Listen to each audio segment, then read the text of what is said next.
కృపయు సమాధానాన్ని కలుగునుగాక. ఆమేన్. నీ నామం ఎంత బలమైన నామము పాడుకున్నాము. నీ నామం ఎంత శక్తి గలమో, ఎన్ని ఆపదలు చేత తప్పించగలమని సాక్ష్యం చెప్తున్నాం. ధ్యానం చేస్తున్నాం కీర్తన ద్వారా. నీ నామము నా తండ్రి మమ్మల్ని భారం తగ్గించినాము. ధ్యానం చేయబోతున్నాం. మాతో ఉండండి, మా బిడ్డలతో ఉండండి. ఆశ కలిగి బరుబరుగా నీ సన్నిధికి వచ్చిన ఈ బిడ్డ మీ చేతులకు అప్పగిస్తున్నాం. ఆశతో వీక్షిస్తున్నా మీడియా ద్వారా చూసిన బిడ్డలు వింటున్న వారి చేతులకు అప్పగిస్తూ ఆత్మ సంధించి మాతో మాట్లాడండి. యేసునామములో కూర్చున్నాం తండ్రి. ఆమేన్. దయచేసి కూర్చున్నాం. క్రితం తర్వాత మనందరం చేసిన దేవునికి మంత్రిగా ఉందని తెలుస్తున్నాం.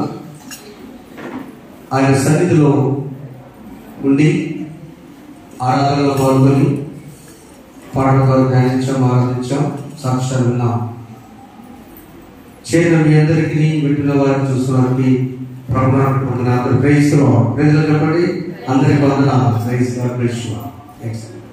నూతనంగా వచ్చిన మా సోదరులకి వందనాలు తెలియజేస్తాను. కొత్తగా వచ్చిన చేతులంటే ఈ రోజు చర్చిలో పెట్టాను. 2 కొత్తగా ఈ రోజు ఫస్ట్ టైం అన్నమాట. మా రమేష్ గారు వచ్చారు కదా, చెప్పడం మీకమ్మా. Thank you. మన ఝాన్సీ గారి అమ్మగారు మరియం గారు, వారి సోదరి మేరీ గారికి ఆహ్వానాన్ని వచ్చున్నాం.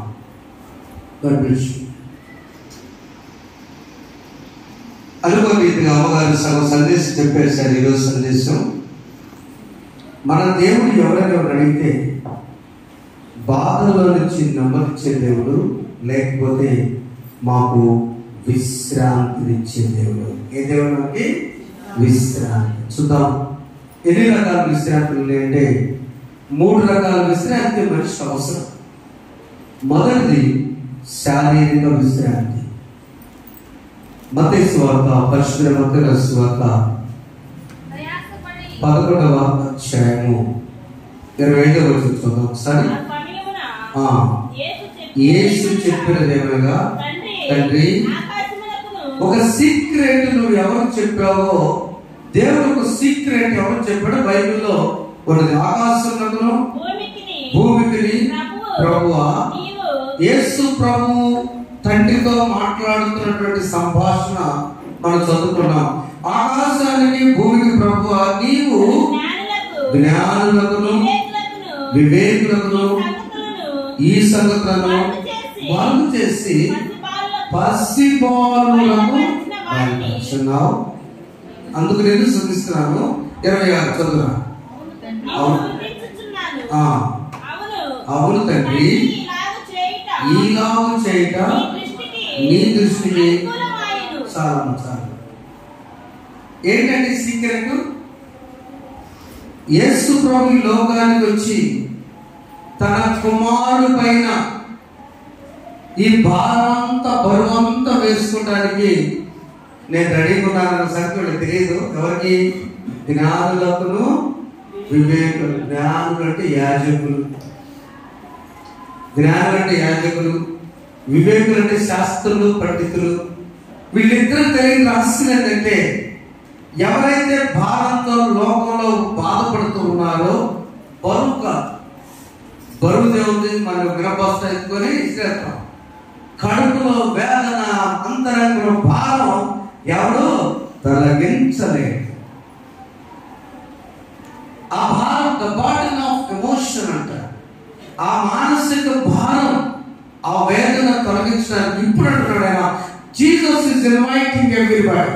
యేసు అందరిని ఆహ్వానిస్తాడు. ఇప్పుడు చదవండి అందరూ 20వ వచనం, అందరూ ఒక్కసారి చదువుదాం. 20వ వచనం, ప్రయాసపడి భారం మోసుకొచ్చున్న సమస్త జనులారా నా దగ్గరికి రండి, నేను విశ్రాంతి కలుగుతాను. వెనకల వారికి బైబిల్ పంపించండి.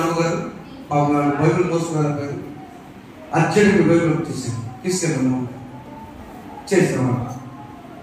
వెనక నా వైపు చూస్తున్నాడు, వాళ్ళ బైబిల్ లేదు. Thank you. వెనక అసలు చూడండి అంతే. ఒక ధైర్యం నన్ను అన్నాడు, అందరు తీసుకెళ్ళి మీటింగ్కి చివరిలో ప్రార్థన చేసుకోవడానికి.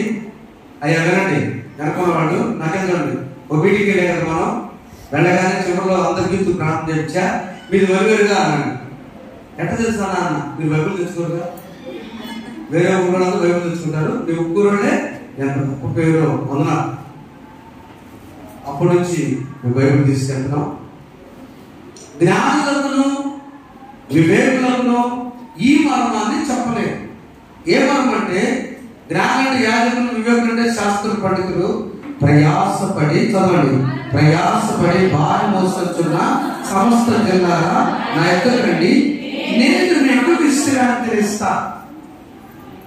ఇది మానసికమైనటువంటి మొదటి శారీరక విశ్రాంతి మనిషి అవసరం. శరీరపరంగా చాలా రకాల ప్రతి ఒక్కరు కూడా శారీరక విషయాలు ఎన్నో రకాలుగా మనకు అవసరం. శరీరపరంగా ఏది వచ్చినా కూడా తట్టుకోరు. శారీరక విశ్రాంతి అవసరం. 6 దినములు పనిచేసి 7వ దినాన శారీరక విశ్రాంతి అవసరం. అనారోగ్య పాలవకుండా ఆరోగ్యం ఉండటం శరీరానికి అవసరం. శరీరం చాలా ఇంపార్టెంట్. దీని దేవుడు అనుకోండి. ఎందుకు అనకూడదు? కొరింథీయులకు రాసిన మొదటి పత్రిక 3వ అధ్యాయం 16వ వచనంలో ఈ శరీరం ఎంత విలువైంది ప్రభువు గారు చెప్తున్నారు. ఆ శరీరం ఎంత విలువైందంటే ఈ శరీరాన్ని పాడు చేయకూడదు. మీరు దేవుని ఆలయమైనారనియో, దేవుని ఆత్మ మీలో ఉన్నదనియో. ప్రశ్న చాలు. మీ శరీరం అంట ఆలయం. జాగ్రత్త చూడండి సోదరులు, ఈ ఆలయానికి మచ్చలు ఇస్తే మరకంటే పెద్దవాళ్ళు ఎంత పిల్లలు గొడవ చేస్తారే, చర్చిలో మరకలు వేస్తాం. కారణం ఇది ఆలయం. మరి ఈ ఆలయం మీరు చదివిన మాట, మీ శరీరము దేవుని ఆలయంలో కదా. కానీ శరీరానికి బాధ కలిగితే ఆ బాధను ప్రభు అన్నాడు, నా దగ్గర తీసుకురా. ఇస్కియాకి శరీరానికి బాధ కలిగింది. ఆ జబ్బుకి ఆయన ఏం చేయలేక అన్ని చూపించుకొని ఏమన్నాడు, ఏడ్చాడు. రాజుగారు ఏడంటే మామూలు విషయం కాదు. కన్నీటి ప్రార్థన చేసి, అయ్యా నేనేం చేశానని నాకు ఇది వచ్చింది, నేనేం చేశానని నాకు ఇది వచ్చింది. దేవదాసయ్య గారికి కాళ్ళకు జబ్బు ఉండేది.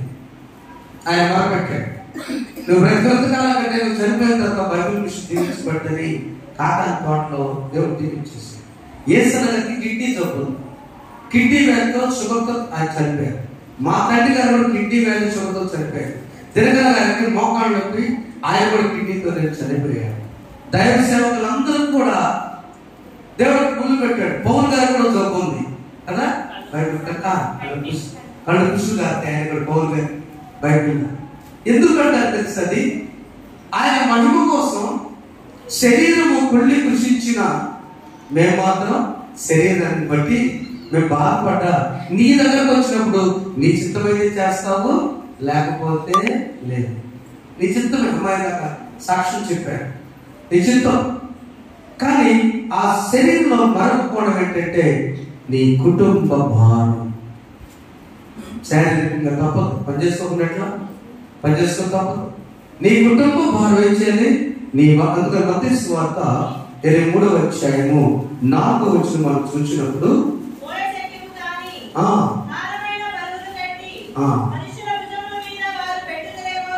బరువులు కట్టి భుజాల మీద పెట్టుదురేమో కానీ అదండి.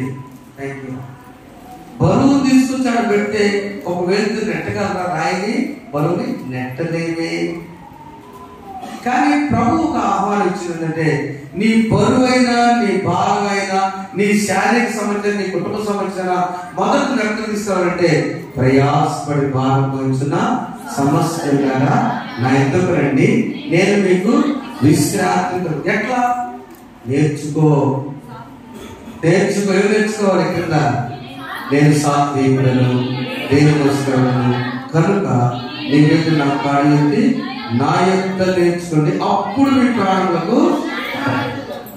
ఒక ఆయన నేర్చుకున్నా, ఎవరో తెలుసా? సమస్య ఏంటంటే పెద్ద సముద్రం ఉంది, జనం వస్తున్నారు, ఆ జనానికి సైనికులు కలుగుతున్నారు. ఎవరు? మోషే. నైలంతలో నమ్మకమైన వాడు మోషే సాత్వికుడు. మోషే దేవుని దగ్గర ట్రైనింగ్ అయ్యాడు. శిక్షణ, ట్రైనింగ్ అంటే శిక్షణ. ఆ ట్రైనింగ్ లో దేవుడు చెప్పింది చేయటమే అంతే. దేవుడి చిత్తం జరిగిస్తే సరే అంటారు అంతే. ఇష్టమైన పెళ్లి చేసినా తల్లిదండ్రులకు దేవుడు ప్రార్థన చేసి చేసుకోవడం అంతే. ఎదురు మోషే నాయకత్వం ఇష్టం లేదు మోషేకి. అయినా ఆ మోషే అక్కడికి వచ్చినప్పుడు సమస్య ఉంది, శారీరక సమస్య. ఏంటి? శరీరం చచ్చిపోతాడు అందరు నీళ్ళబడి, అంతే కదా? నీళ్ళబడి చనిపోతాడు. ఆ చనిపోయినప్పుడు ఒక్కసారి దేవుడు అంటాడు, Moshe Moshe Moses Moses be white and see that what I are. Moshe నువ్వు ఊరికే నిల్చుండి చదువురా. అందుకు మోషే దేవుడు భయపడకుడి, యెహోవా నేడు మీకు కలుగు చేయు రక్షణను. ఆ దెబ్బ చేయాల్సింది మన రోజున.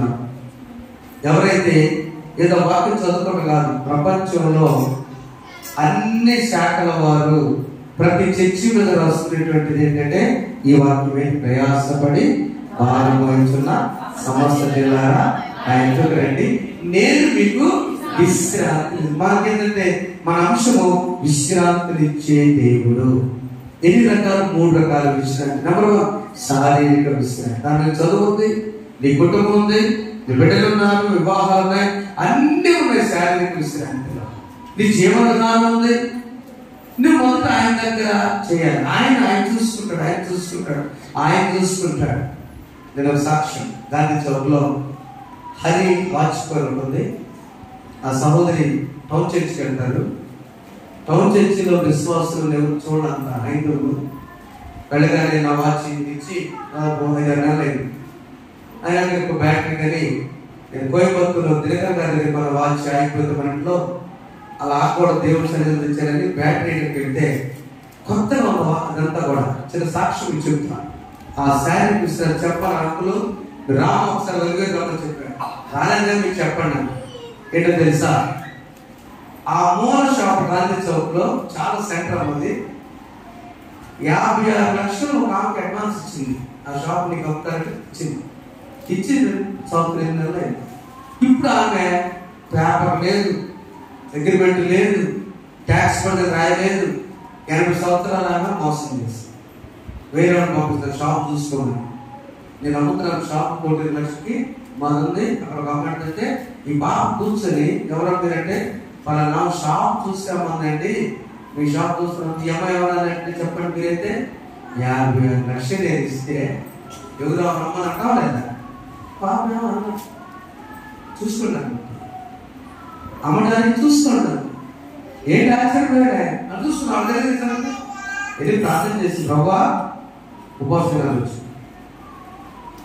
3 రోజులు సాయంత్రం మంచిగా తాగి ఆయనకి అందులో 3 రోజులు నేను తిన్నాను.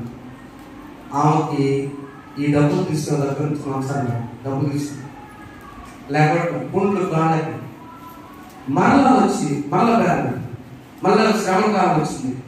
అప్పుడన్నా మధ్య తీసుకుని కానీ 40 దినాలు మంచి నీళ్లు కానీ పాలు కానీ తాగదని బైబిల్ పట్టుకు చెప్తున్నాను. ఎట్ట పెద్దగా నాకు చెప్పడం ఒకసారి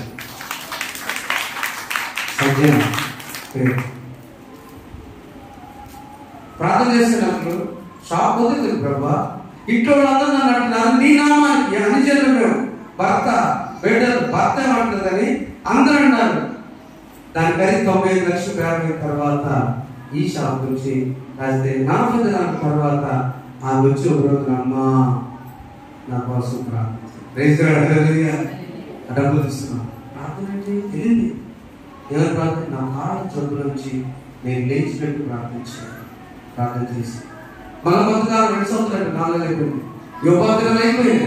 అయితే మళ్ళా ఫోన్ చేసి అమ్మా నీకు రిజిస్ట్రేషన్ చేస్తా నా బుద్ధానికి నాకు ఇక్కడ అందరికీ కట్టలేను నువ్వు కట్టపోయినా పర్లా వచ్చి సరిపోకుండా నన్ను ఎందుకు దేవుడు గర్దిస్తున్నాడు. ఇప్పుడు నటికి చెప్పడం ఒకసారి నువ్వు డబ్బులు ఇవ్వాలదా మొత్తం 9 లక్షలు ఇచ్చింది 50 ఇవ్వాలదా నా దగ్గర డబ్బులు రిజిస్ట్రేషన్ చేస్తా రిజిస్ట్రేషన్ కూడా డబ్బులు నా దగ్గర నా ప్రభు ఇస్తే ఇస్తాడు తీసుకుని. ఎంత ఛాలెంజింగ్ అండి. లైవ్ లో చూస్తున్నా తెలియజేస్తున్నా అన్ని జనాలు తనకు విశ్రాంతి ఎలా దొరికిందంటే ప్రభువుని దగ్గర నేర్చుకుంది. ఏం నేర్చుకుంది? సాత్వికము హీన మనస్సు. వాళ్ళ మేనవాడు వచ్చి ఆ మెడ దండించి అత్త తీసుకెళ్తాను అని తీసుకెళ్తే అక్కడ కూడా సమస్య.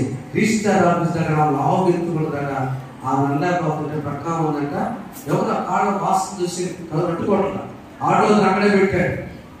ఆ ప్రక్కన ఉందంట. జాగ్రత్తగా నా బిడ్డలారా ఈ రోజున దేవుడు ప్రతి కుటుంబంలో అద్భుతం జరిగించాలని తెలియజేస్తున్నాను.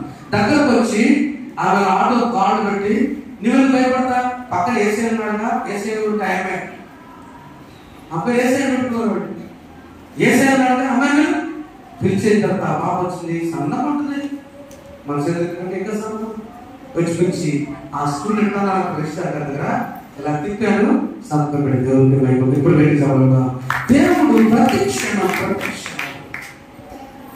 నీ శారీరక నీ బరువులు నీ భారం నీ కుటుంబం నీ రుణంలో నీ ఏదైనా కూడా యేసు ప్రభువుకు వస్తేనే పరిష్కారం.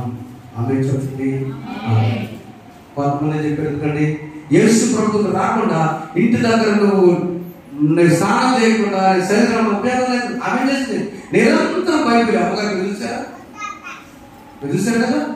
ఎప్పుడన్నా నేను బైబిల్ అనేది పాటలు పెట్టుకుంటుంది అనే చేయాలి. ఈ రోజున శారీరక విశ్రాంతి దేవుడు వాక్యం ద్వారా ఇచ్చుగాక. రెండవది మానసిక విశ్రాంతి. చూడండి యోబు గ్రంథము నదులెల్లరూ నన్ను విడచి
ఆరు బాధలు ఆయన విడిపించును 7 బాధలు కలిగినను ఏ కీడు నీకు అంతే. భక్తులైనటువంటి యోగు భక్తులు ఊజు దేశంలో చాలా ధనవంతులు. తర్వాత చదువుకున్న చేయడం చాలా ధనవంతులు. మొత్తం వచ్చిందంటే ఉండేను. ఆయన లక్షణాలు కొత్త నిబంధనలో మనం నేర్చుకోవాల్సినవి. శరీరపరంగా నీకు విశ్రాంతి కావాలంటే దేవుని దగ్గర నేర్చుకో. ఏం నేర్చుకోలేసే దగ్గర సాత్వికం, దీన మనసు. సాత్వికం అంటే దేవుడే చూసుకుంటాడు అని మోషే దగ్గర నేర్చుకోవాలి. యోగు భక్తులు ఉన్న లక్షణం ఏంటంటే న్యాయవంతుడు, యథార్థవంతుడు, భక్తిపరుడు, చెడుతనాన్ని విసర్జించాడు. ఇది 7 కొడుకులు, గురు కుమార్తెలు. ఆ పరిస్థితిలో ఒక మీటింగ్ చేసుకొని ఒక సంభాషణ, సాతాను అపవాదికి దేవుడికి ఒక సంభాషణ జరిగింది. ఈ సంభాషణలో నా బిడ్డలు మంచోడు అనగా ఏం మంచోడు, యోగు కుటుంబం చుట్టూ కంచేసావు కదా, ఆ కంచేయటం వలన ఆయన అంటున్నాడు, లేకపోతే ఎట్టున్నాడు తెలుసా? ఏంటమ్మా అలా అంటావు? నువ్వు చూసుకో, అది దీవించడానికి నువ్వు ఒక కంచె వేసుకున్న 10వ వచనంలో నీవు అతనికి, అతని ఇంటి వారికి, అతని సమస్త చుట్టూ కంచె వేసుకున్న దేవా, నీవు అతని చేతులను దీవించు చేత అతని ఆస్తి దేశంలో పోగా చూసుకోపో. నువ్వేమని చేసుకోపో. ప్రాణాలు ఎదగాలంటే 4 బాధలు కలిగిన మొదటి మీటింగ్ తర్వాత, మొదటి సంభాషణ తర్వాత, మొదటి కాన్వర్సేషన్ తర్వాత 4 బాధలు. మానసికంగా విశ్రాంతి గురించి మాట్లాడుతున్నారు. భోజనాలు కూర్చున్నారు. 13వ వచనంలో కుమారులను కుమార్తెలను తన అన్నయ్యంట భోజనము చేయించు, ద్రాక్షను పానం చేయించుండగా ఒక్కొక్క వచ్చాడు. అన్నం తినేటప్పుడు వచ్చాడమ్మా. అయ్యా అయ్యా, మొదటి బాధ ఏంటో తెలుసా?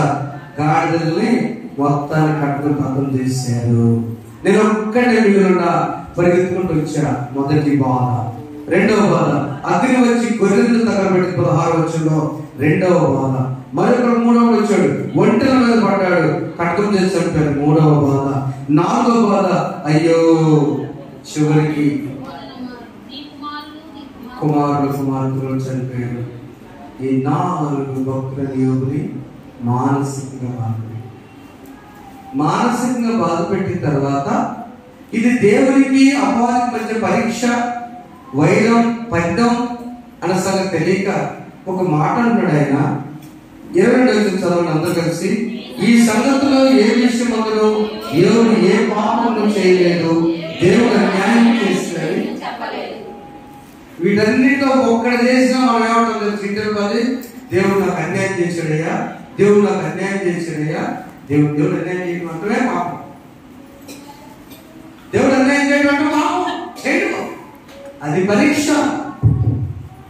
అది పరీక్ష ఎప్పుడైతే నమ్ముతామో, ఆ పరీక్ష అనుకున్నప్పుడు, ఓ దేవా నీవు న్యాయవంతుడు, నువ్వు యథార్థవంతుడు, నువ్వు నమ్మదగిన వాడు అని యోగు భక్తుడు మానసికంగా 4 బాధలు బట్టి కూడా బాధపడాలి. ఆ తర్వాత మరలా మీటింగ్ వచ్చింది. మరలా కలిసి స్నానం చేసిన 2వ అధ్యాయంలో అపవాది వచ్చి యెహోవా అడుగుతున్నాడు ఆమె, నీవు ఎక్కడి నుంచి వచ్చావు అని అడుగు. అపవాది, భూమిలో అటు ఇటు తిరిగాడుచు అందులో సంచి వచ్చిందని యెహోవాకు. మరి 4 బాధ అయిన తర్వాత మరొక బాధ వచ్చిందమ్మా. అదేంటి తెలుసా? అనారోగ్యమనే బాధ. అనారోగ్యమనే బాధ చర్మము కాపాడుతూ బాధపడుతూ ఉన్న పరిస్థితుల్లో అక్కడికి వచ్చిన తర్వాత ఆయనకి ఏ బాధ వచ్చిందంటే జబ్బు, కాళ్ళు, చిన్న పెంపులతో బాధగల పురుగులతో వచ్చింది. కాబట్టి అబ్బాయి వ్యవసాయం పెరిగి అది కాలు మొదలుకొని నడిపి వరకు బాధలు. 5వ బాధ చాలు తెలుసు. శరీరంలో కురుకులతో, చిల్ల పెంకులతో గీక్కునే ధనవంతుని పరిస్థితి.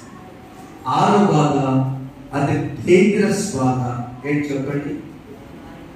ఎస్, భార్య అంటుంది నీవు చనిపోవాలి. మా లక్ష్మి అని అడుగుదల ఇంటి ఓనర్ గారు అమ్మగారు పనిచేస్తున్నారు. ఎప్పుడు వచ్చినా కూడా వెంట నుంచి రాగానే మేషాలండి చచ్చిపోతే పెట్టలేదు ఆయన ఏం లాభం, ఆయన దేవుడు ఇక్కడ చచ్చిపోతే పెట్టండి, చచ్చిపోతే పెట్టు పక్క ఆయన పెట్టు తెచ్చాడు. బాగేస్తుంది, చక్కని బిడ్డలు, అమ్మగారు సెటిల్ అయిపోయింది.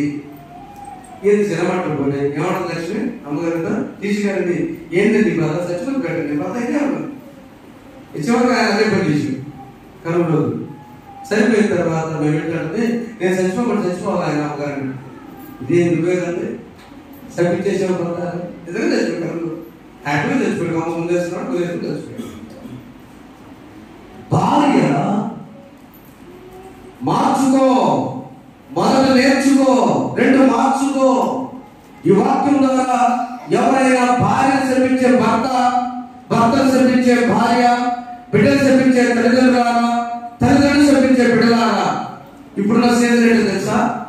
తల్లిదండ్రులు శపిస్తున్నారు బిడ్డలు. మా అయ్యి చేస్తే నాకు ఈ బాధలు అంటాడు గర్భంలో, వాళ్ళు కూర్చొని బాధపడేసేవాడిని అప్పుడు తెలియదు వాళ్ళు కొట్టాలి. ఫోన్లో చదువుకున్నవాడు విజ్ఞానం అనుకుంటే జస్ట్ కోపం వచ్చింది. అప్పుడు వయసు లేదు, ఇప్పుడు వయసు కొంచెం తేడా పడింది. చూడండి, తల్లిదండ్రులు ఎవరు దిక్కు? ఎవరు ఉంటాడా? నీకు ఫోన్ చేస్తాడా? ప్రతిరోజు ఫోన్ ఎవరు చేస్తాను? తండ్రి చేసేవాడు, మా నాన్న తొమ్మిది చేసేవాడు, ఇప్పుడు చేస్తాడు ఆయన. మార్చుకో మార్చుకో మార్చుకో. మానసిక వేదన పడి ఆ యోగమ్మ గారు బాధ పెట్టిన ఆ యోగమ్మ తర్వాత మార్చుకుంది. తమ్ముడు అయ్యో నా భర్త ఎప్పుడైనా 6 వారాల నుంచి తప్పించాడు, ఒకవేళ మరణము వచ్చినా కూడా అది నిన్ను ఏమి ఉదయ కాలంలో మొదట నేర్చుకో. సాత్విక రక్షణ ఇస్రాయేలు మార్చిన శరీరాన్ని ఆరోగ్యం ఇచ్చింది దేవుడు, సమస్య తొలగించింది దేవుడు, మోషేకు తోడైన దేవుడు నీకు తోడైన ముందు నడుస్తాడు. రెండవదిగా మార్చుకో యథార్థత, చెడుతను విసర్జించాడు.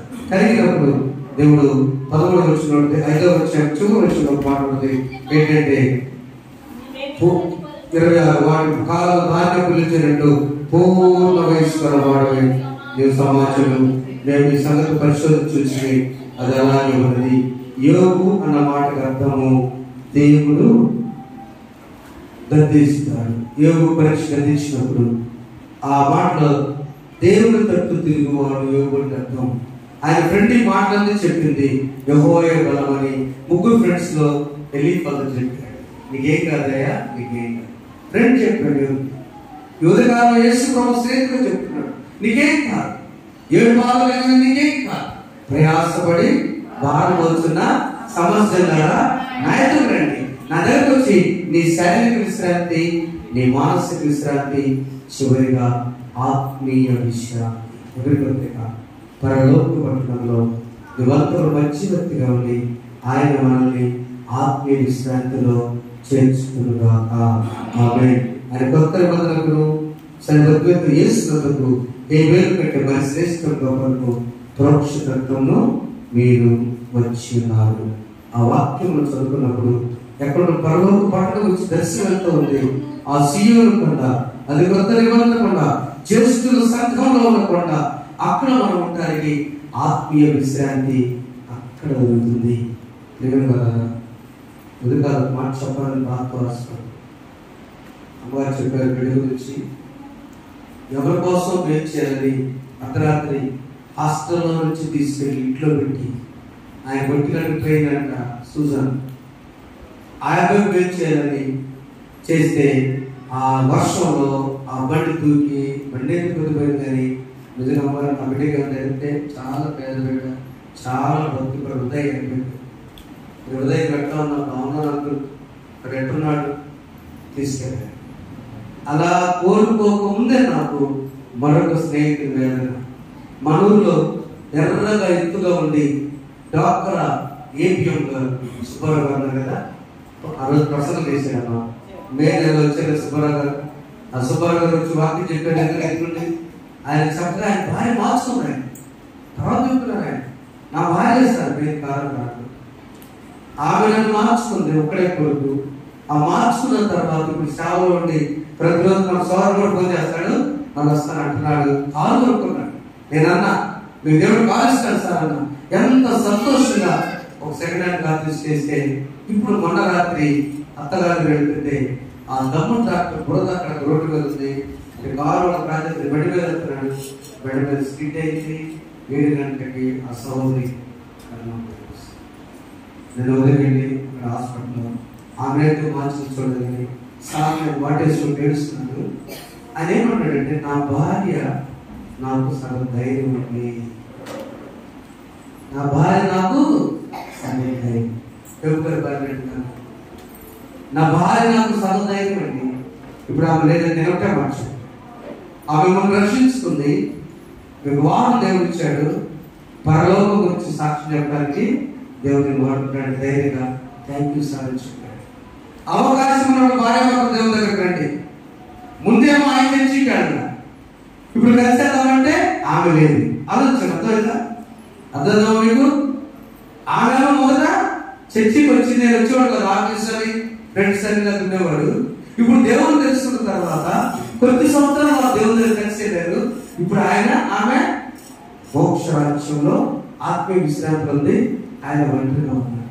అవకాశం ఉన్న యెహోవా దొరుకు కాలంలో నిలబడి ప్రార్థన చేద్దాం. నా ప్రియమైన బిడ్డలారా, మీరు కూడా మాట్లాడాలి. నా దేవుడు నాకు విశ్రాంతి ఇస్తాడు. శరీర విశ్రాంతి అనువేక్షపడదాం, మానసిక విశ్రాంతి, ఆత్మీయ విశ్రాంతి. మనం జీవించినప్పుడు ఆ సమాజ జీవితాన్ని జీవించుకోకుండా యవనస్తులుగా మన తల్లిదండ్రులు ఉన్నప్పుడు, మన బిడ్డలుగా యవనస్తులుగా ఉన్నప్పుడు మన ప్రార్థన ఎలా ఉండాలంటే, అయ్యా నా శరీరాన్ని నేను పాడు చేసుకుంటున్నాను.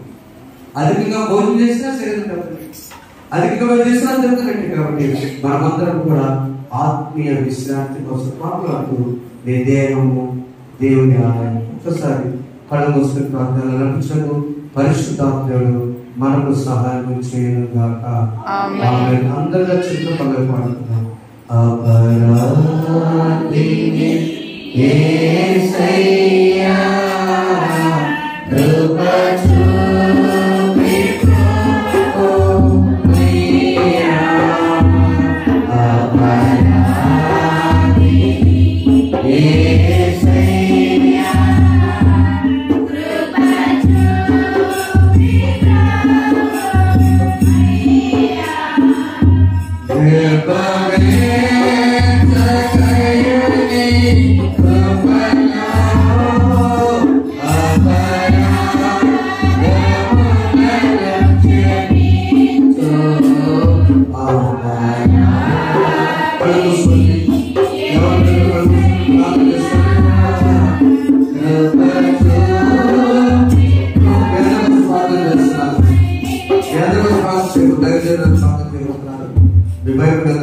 ఒకసారి యోగు ఏం చేశాడని సంస్కరించి, మోషేకి ఏం చేశాడని సంస్కరించి, హిజ్కియా ఏం చేశాడని చదువులు పడ్డాడు. కాదు కాదు, ప్రయాస భారత్లో ఉంటే నా దగ్గర రావాలని ప్రభుత్వం విశ్రాంతి ఇస్తాడు. శారీరక విశ్రాంతి ఇస్తాడు, మానసిక విశ్రాంతి ఇస్తాడు, ఆత్మీయ విశ్రాంతి ఇస్తాడు. అందరికంటే డబుల్ పొందాడు యోగు. గతంలో కంటే డబుల్ పొందాడు, 200 పొందాడు కదా. ఆయన ఆశ్రయించబడ్డాడు. వేదన పరిస్థితులు ఉంటే భయపడవా? ఆర్థికమైన అనారోగ్య పరిస్థితులైనా, బిడ్డల విషయమైన, నిరుద్యోగమైన, అది ఏదైనా కూడా, చదువు గురించైనా భయపడవద్దు, దిగులు పడవద్దు. ప్రార్థన చేస్తున్నాం, ప్రార్థన చేస్తున్నాం. కళ్ళు ఉంచుకుని కళ్ళు ఉంచుకుని చిన్న ప్రార్థన చేస్తున్నాం.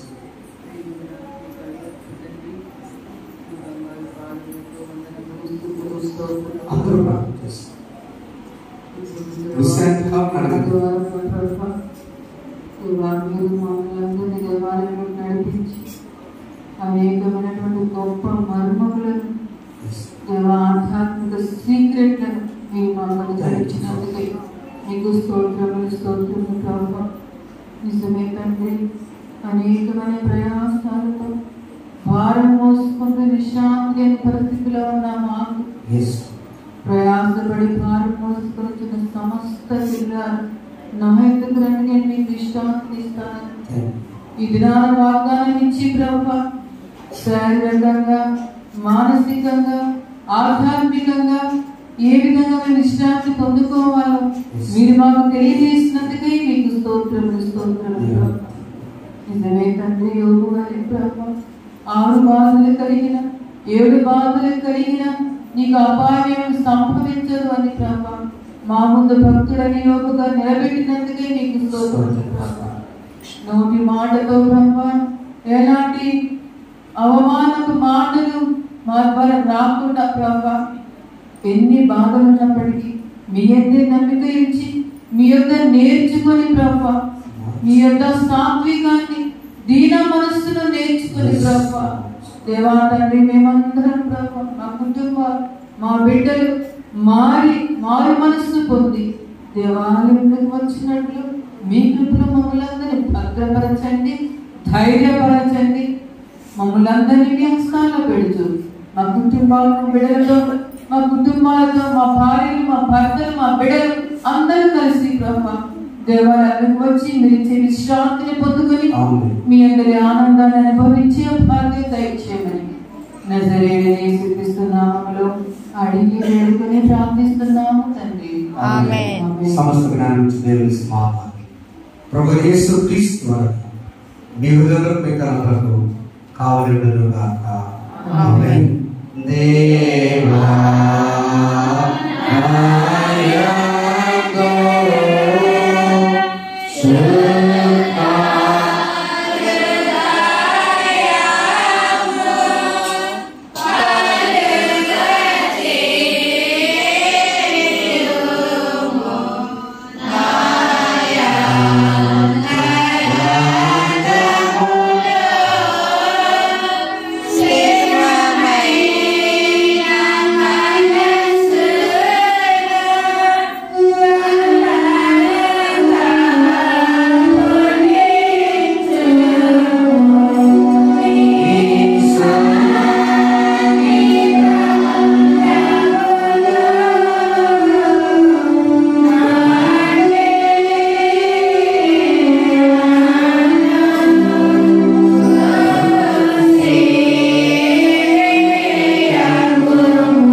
ప్రభు మీ జీవితంలో చేసిన బయటపై కృతజ్ఞత అర్పణలు గురించి ప్రార్థన చేస్తున్నాను.